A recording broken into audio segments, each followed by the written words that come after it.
Hi, and welcome to Enchantment of Eternity's review for Star Trek Discovery Season 2, Episode 10, Red Angel. This video is part of a series of videos where I review episodes of Star Trek Discovery, so I have to start with a spoiler warning for Discovery up to Season 2, Episode 10. If you haven't seen up to this point, you will not want to watch this video. Otherwise, some things may be spoiled for you. So, last week's episode, I talked about how the promo for the episode made me not think it was going to be good. So I came in expecting it to not be very good, but it was great. It was fantastic. Unfortunately, this episode is kind of the reverse of that. I saw the promo and I thought, wow, this is going to be amazing. This is building off two great episodes ahead in a row. The show's just getting better and better. This episode is going to be fantastic. And it was a huge disappointment. I'm sorry to say I did not care for this episode, and I think it kind of damaged where the story was going on the season overall. And overall, I just don't think this is a very good episode. Now, I'm not just going to talk about like the big reveal of who the Red Angel is, which is something, of course, we've been waiting all season for, and there's been tons of theories about it and whatnot. But just looking at the episode as an episode on itself, this was a very exposition-heavy episode. Now, if you know me, if you know my channel, you're familiar with my taste, I love dialogue-heavy shows and episodes and movies. I think it's more of a creative craft to make something interesting with just two people talking than using cheats like cinematography or special effects or action or whatever. Just having two people sitting in a room talking and making it riveting, that's like my favorite kind of television or movie or anything.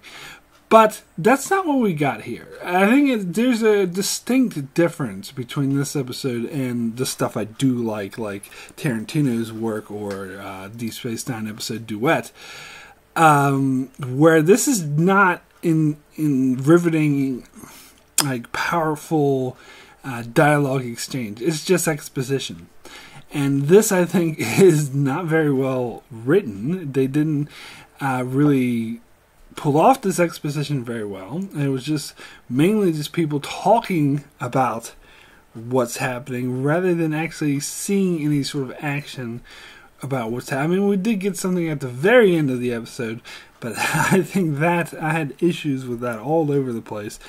Anyway, let me jump into this episode. So let's start with Airiam's funeral.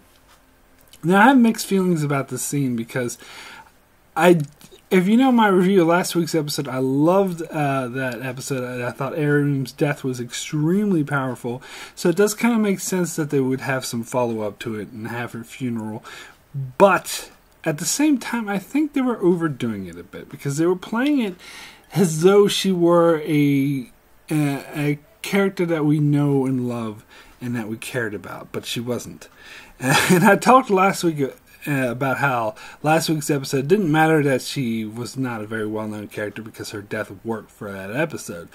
But I feel that this funeral is different. It's not that it works for the individual story. It doesn't matter if the character is beloved. I think it's sort of assuming that she's beloved. I mean, to a degree, because I do get that her death was really powerful regardless of how we know the character.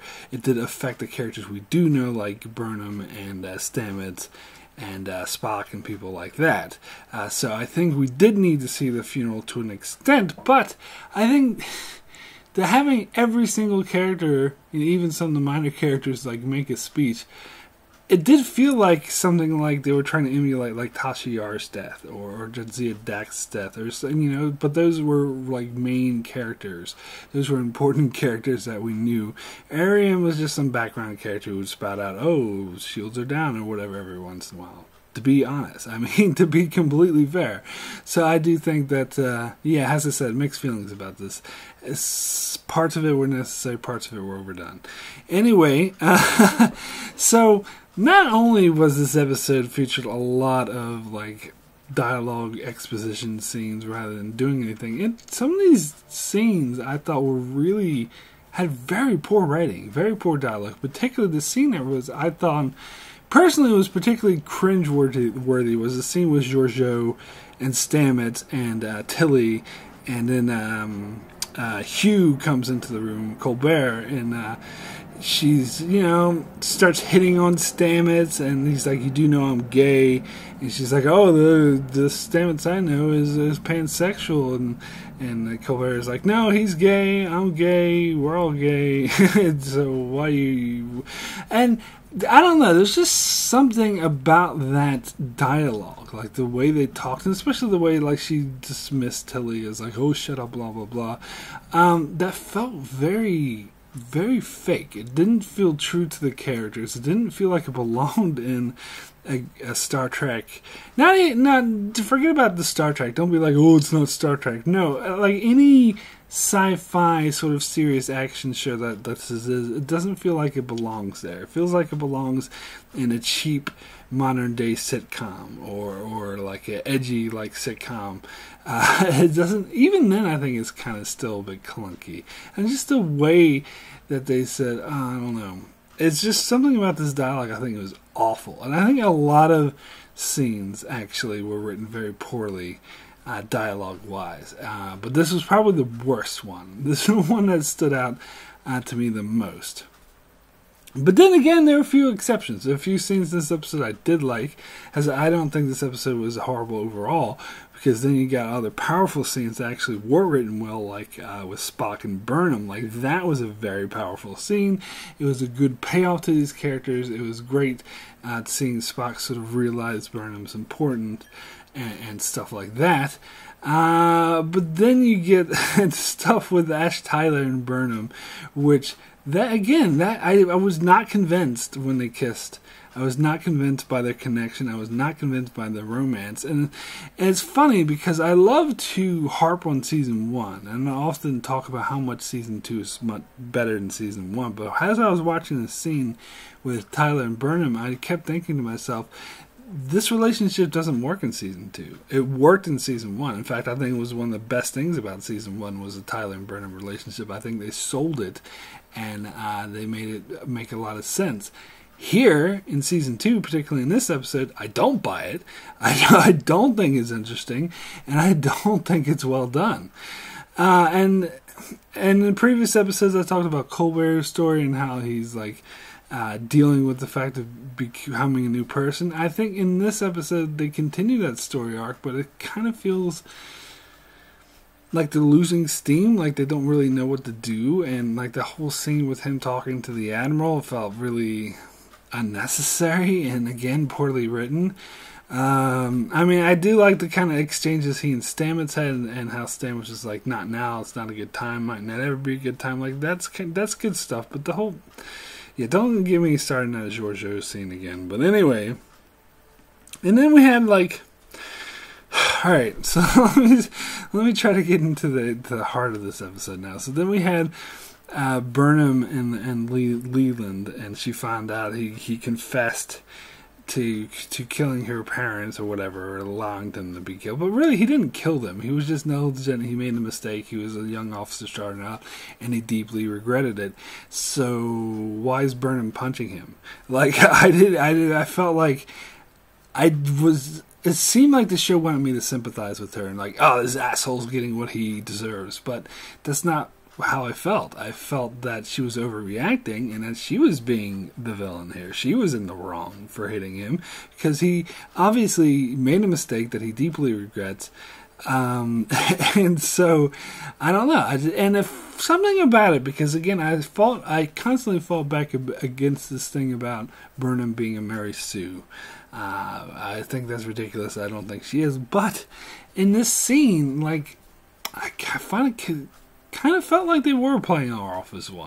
Oh, she's the badass who punches the asshole in the face. I don't know. Something about it just really didn't sit right with me. But, of course, the whole, and getting even deeper, like the whole thing about, well, Section 31 created the Red Angel. We created this suit 10 years ago, and that's why we're so, looking for it. And it was actually, Burnham, it was your parents who made it, and they were actually secret agents for Section 31. Da-da-da! That's cartoonish writing. I'm sorry, but I think it is.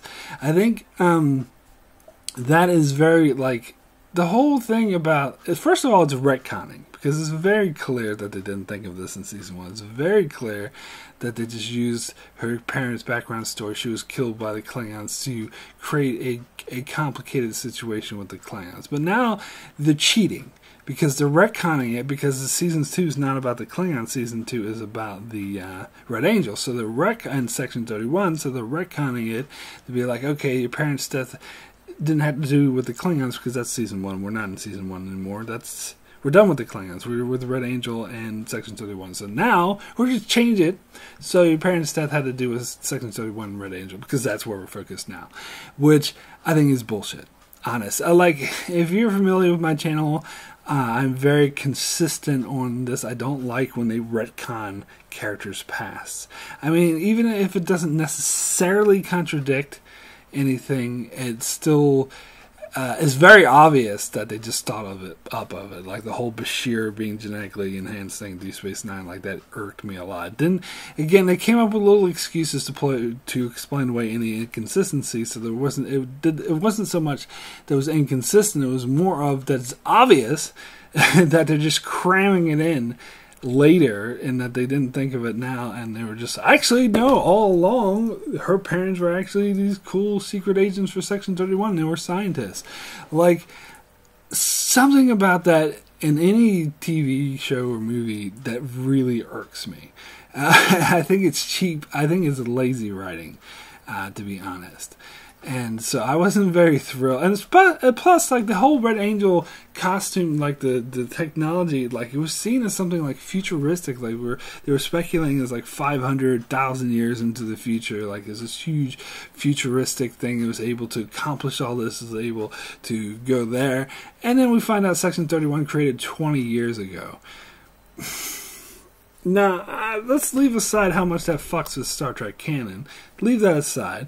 That's just, it doesn't make sense even in the context of Discovery. And plus, like, they say that the Klingons were messing around with the time travel technology too. Really? They were? Again, like, in all of, like, Star Trek canon, like, that doesn't really fit. Like, in the original series, they just, when they time traveled, there was like, it's a new thing that no one's really done it before. But 10 years before, apparently Section 31 cracked it, and 20 years before that, the Klingons were working on cracking that. I mean, I don't know. You might say, oh, who cares about canon, whatever. But fine, but even within the context of Discovery, I think it's a bit ridiculous, because they were portraying it as something that was like futuristic and out there. And so I was really disappointed by that. Anyway, so they come up with the plot of the episode is based around them finding out that Michael Burnham is the Red Angel. Now, I know some people had a very, very strong negative reaction to this, and I had mentioned before that I did not want future Michael Burnham to be the Red Angel, that I think that would be stupid. But, like, when they revealed it, I'm like, okay, I think that's dumb, but I'll hear you out. Let me hear you out. I'll see where you're going with this. And I was open to the possibility that there was a misdirection. But I wasn't, like, hinging. I wasn't thinking, this has to be a misdirection, otherwise it sucks. I was more of thinking, okay, well, let me hear you out. Let's see where you go with this. Maybe it's a misdirection, maybe not, but maybe you're going to find a way to make this work. And so they come up with, this plot of the episode is they realize that the Red Angel is saving Michael Burnham, and so she wants to sacrifice herself, or literally put herself in danger so they could capture the Red Angel. And I don't really get this, because they talk like Section 31 and Burnham and everyone talked like all sentient life was going to be destroyed unless they captured the Red Angel. To me, I don't know. I disagreed with them. I thought that was a very arrogant stance to take. It seems to me like the Red Angel is doing well on its own, like trying to protect them, and to try to fuck with it and fuck with his mission, it seems like a bad idea. Honestly, so the scene at the end when Section 31 and Discovery were trying to catch the Red Angel, I was rooting for them to fail. Quite frankly, I was like, I hope they fail, because if they catch the Red Angel, they'll really fuck things up. And so I think the whole premise, and they were just like hitting this home with Burnham and everyone were going, oh, if we don't catch it, the sentient life is going to be wiped out. If we don't catch it, sentient life is going to be wiped out. I think that's arrogant again. It's because they think catching is the only way they'll find out more about the situation. So it's all of their arrogance, their hubris. They think they're the only ones who can fix the situation, where if you ask me, it seems like the Red Angel is doing just fine. And by fucking with the Red Angel, they're actually putting sentient life in peril, rather than it being the only way they can save them. I don't know, maybe I'm wrong, maybe I'm missing something, I don't know, you can tell me in the comments if I missed a line or whatever, but that's the way I saw it. So I was rooting for them to fail when they were trying to capture the Red Angel. But anyway, capture the Red Angel, and we find out it's not Michael Burnham, it's her mother. Now here's the thing, I've heard a lot of people, not just my brother, but several people, talk about how they were so relieved that that the Red Angel is not future Michael Burnham. And I talked earlier about, I mentioned earlier that I didn't want it to be future Michael Burnham either. But this reveal that it was her mother, honestly, I don't think is any better.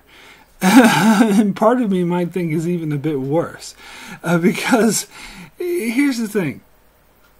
Like, they have to come up with a really good explanation for me to buy this. Because earlier in this episode, they said that it was beyond a shadow of a doubt. It's 100% certainty. They did all sorts of scans. There's no fucking way the scans could be wrong. It's absolutely just solid as anything in life and death could possibly be. We know for 100% clarity, certainly, that the scans are of the Red Angel or of Michael Burnham.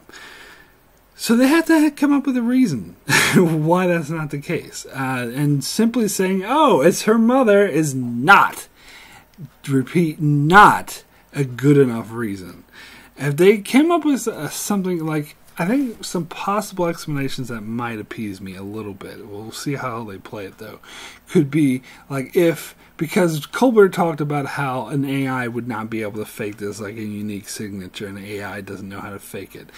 But they could do, maybe it was her mother that faked it. Maybe the mother, like, used her future technology to make it appear like it was Michael Burnham and not her.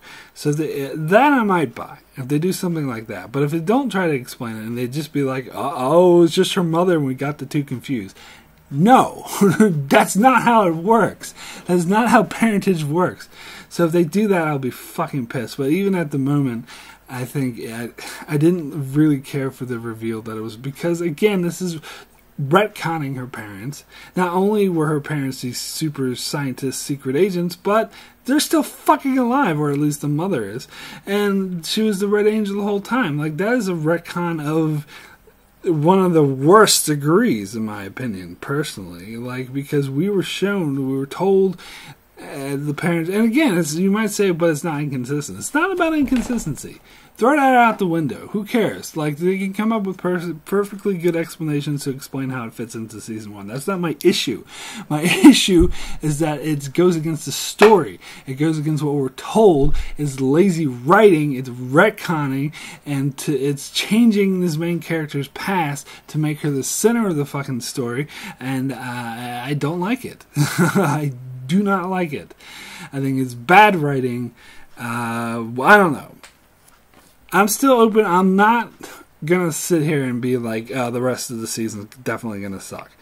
I'm still open. If they find a way to explain this away, they find a way to make this work, and they find a way to fit it into the and appease me. But I don't know. Like, they can win me over to a degree, but I think no matter what they do, it's always going to be a lazy retcon, in my opinion, in my view. I don't think there's anything that could happen that could change that.